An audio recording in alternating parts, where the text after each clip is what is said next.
ఓం నారాయణ ఆదినారాయణ. ఓం ఓం కాంతమ్మ ఓంకారి కాంతమ్మ. జై జై కాంతమ్మ జైకారి కాంతమ్మ. జై జై కాంతమ్మ జై కాళీ కాంతమ్మ. అవధూత కాంతమ్మ లీలలు. ఇంద్రధనస్సు పల్లకి. రచయిత శ్రీ యదనపర్తి విజయభాస్కర్ రెడ్డి గారు. గాత్రం గంటి రేవతి. సమర్పణ మండవ రవికాంత్. 111వ భాగం.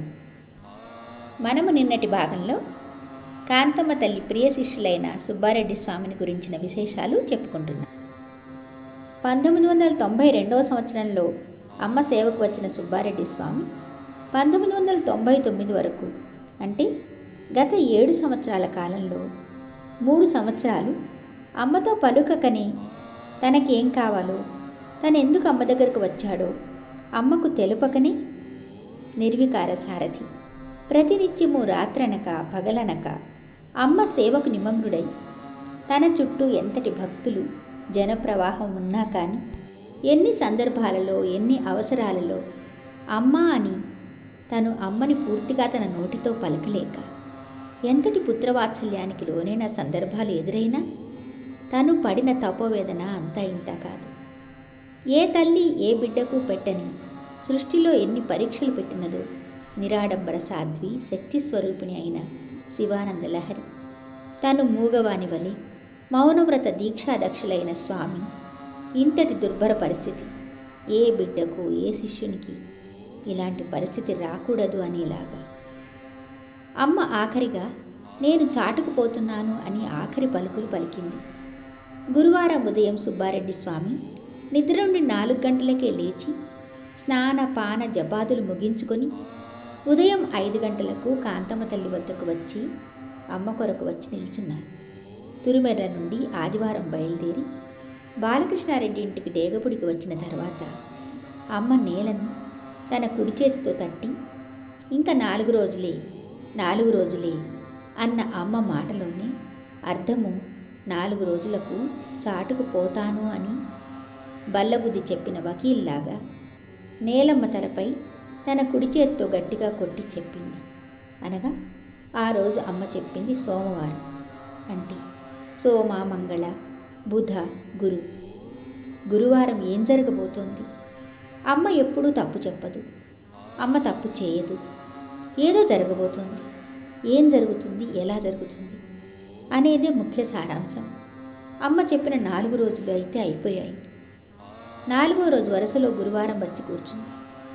అమ్మను గత 7.5 సంవత్సరాలుగా చూస్తూ అమ్మ మాట, అమ్మ పలుకు, అమ్మ ప్రేమను అర్థం చేసుకుని అమ్మ చెప్పిన నిత్య సత్యాలను ఉపాసన చేసి ఆ ఉపాసన యజ్ఞంలో తాను ఒక వెలుగు కిరణమై రాబోవు సృష్టి కార్యాలలో తను కూడా ఒక మహిమాన్వేషిగా మారవలసిన అతి సుందర సుకుమార ధ్వంసిని అంతు చిక్కనీయక సర్వము తెలిసినట్లే, కానీ ఏమి తెలుసుకున్నాము, ఎంత తెలుసుకోవాలి అని అన్వేషించే స్వామి తన దగ్గరకు వచ్చి తన చెంత నిలుచుంటే అమ్మ ఒక్కసారి సుబ్బారెడ్డి స్వామి వారిని ఆపాదమస్తకము గమనించి తన కంటి చూపును అతనిపై సుతారంగా మరలించి ఒక చిరునవ్వుతో సుబ్బారెడ్డి స్వామిని ప్రథమ ముగ్ధుణ్ణి చేసింది. తన తర్వాత తన శిష్యులు సుబ్బారెడ్డి స్వామి వారికి ఆపాదమస్తకాన్ని అప్పచెప్పినట్లుగా తనలోని భావనను ఆ చూపులో సుబ్బారెడ్డి స్వామికి అప్పచెప్పినట్లుగా ధ్వనింపచేసింది కాంతమ్మ తల్లి.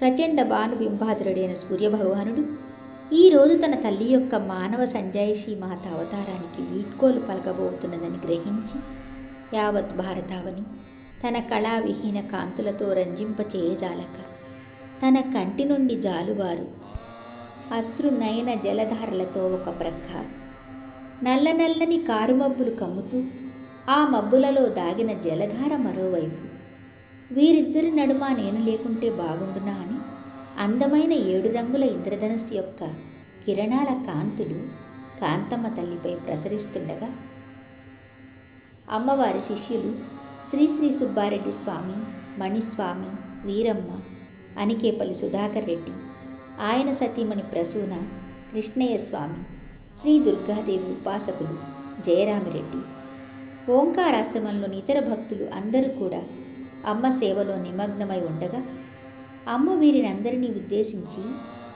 నేను శివమ్మనైపోతానురా అని పలికారు.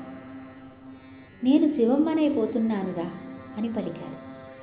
ఆ మాటలు విని సుబ్బారెడ్డి స్వామి వారికి ఏమర్థమైందంటే, ఆ రోజు 4వ రోజు కదా, సోమ మంగళ బుధ గురువారం కాగా ఈరోజు అమ్మ ఈ జగత్తులో నెలకొల్పిన బంధుగణాన్ని శిష్యగణాన్ని వదిలి చాటుకుపోతున్నారు. ముహూర్తము ఈ రోజుకు నిర్ణయించినారు అని తలచి అమ్మ కంటి వెలుగులను గమనించసాగారు.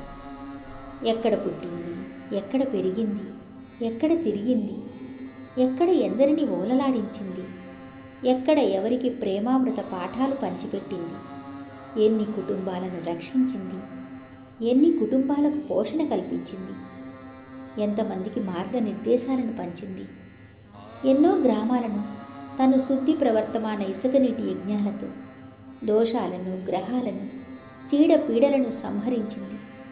తాను పోషణకర్తగా ఈ భూమిపైన సంచారకులకు జనని అయి జయంతి అయి అజరామర నిర్మలానంద భాషిణై సుభాషిణి అయి ప్రేమామృత సారాన్ని పంచి ఇచ్చిన అమృతవర్షిణై ఎన్నో అపజయాలను తన విజయాలుగా మలచి తన అవతార భాండాగారానికి తన శిష్యుడైన శ్రీ శ్రీ శ్రీ సుబ్బారెడ్డి స్వామిని పీఠాధిపతిగా చూడవలను అని తలంపుతో గత 3 సంవత్సరాల నుండి మూగనాయన అని పిలిచి ఏకాంత జీవిగా మలచిన ఈ సాధ్వి తన తదనంతరం బాధ్యతలను 3 సంవత్సరముల నాడే అప్పచెప్పి తనదైన తన్మయానంద బాటకు ఎల్లలు సుబ్బారెడ్డి స్వామివారికి చూపుటకై ఎన్నో కఠోర నియమాలు విధించి ఆ నియమాలను ఖచ్చితంగా స్వామిచే అవలంబింపచేసిన చిరస్మరణీయ సత్యసంధిని అమ్మ కాంతమ్మ తల్లి పిన్న వయసు కలిగిన జాతిరత్నంగా వజ్రాయుధంగా స్వామిని మలిచి మధీర ప్రజ్ఞాశాలిగా తీర్చిదిద్దిన బ్రహ్మైక్య సంధాయిని కాంతమ్మ తల్లి. అంతటి బ్రహ్మైక్య మాత ఈరోజు కడసారి శివమ్మనైపోతాను అన్న మాట చివరి సత్య సందేశవాక్కు అక్షరాల జరిగే ఆఖరి గడియలు. ఈరోజే అమ్మ తన దేహ పల్లకిని దిగి అంతరాళ ధ్వనులు వినిపించుచు ఈ సువిశాల ప్రపంచకమును ఏలుచున్న భూగర్భమున అలనాడు తన సతీ సీతాసాధ్వి శ్రీరాముని ఒంటరిని చేసి సీత తన తల్లి భూమాత ఒడిలోనికి జాలువారినట్లుగా విరాట్ పోతులూరి వీరబ్రహ్మానంద స్వామి తన స్వచ్ఛ స్వర దేహంతో ఈ భూమాత గర్భంలోకి నడిచిపోయినట్లుగా కాంతమ్మ తల్లి తన చివరి అవతార రూపాన్ని చాటుకు తీసుకుపోతున్నారు. ఎంతటి మహిమాన్విత తత్వ సంధాయిని అమ్మ ఇక లేదంటే ఎవరమైనా నమ్మగలమా? అక్కడ ఆ ప్రదేశంలో గత 25 సంవత్సరాల క్రితం జరిగిన ఈ సన్నివేశం రాయడానికి నాకే అమ్మ పెట్టిన పెద్ద పరీక్షగా ఉంటే, ఈ సమయంలో ఆ రోజు అమ్మ చుట్టూ ఉన్న వారి పరిస్థితిని ఒక్కసారి ఒక్క క్షణం ఒక్క నిమిషం మనలో మనం ఆలోచించుకుంటే ఎట్లుంటుందో కదా. రచయిత ఇలా అంటున్నారు, నా మనసునకు ఏమనిపించిందో అదే రాయగలుగుతున్నాను అని బాధతో మనతో పంచుకుంటున్నారు రచయిత శ్రీ యదనపర్తి విజయభాస్కర్ రెడ్డి గారు. మిగిలిన విశేషాలను తరువాయి భాగంలో తెలుసుకుందాం. ఓం ఓం కాంతమ్మ ఓంకారి కాంతమ్మ. అవధూత శ్రీ డేగపూడి కాంతమ్మ తల్లికి జై. భగవాన్ శ్రీ శ్రీ శ్రీ గొలగమూడి వెంకయ్య స్వామి మహారాజ్కి జై. ఓం నారాయణ ఆదినారాయణ.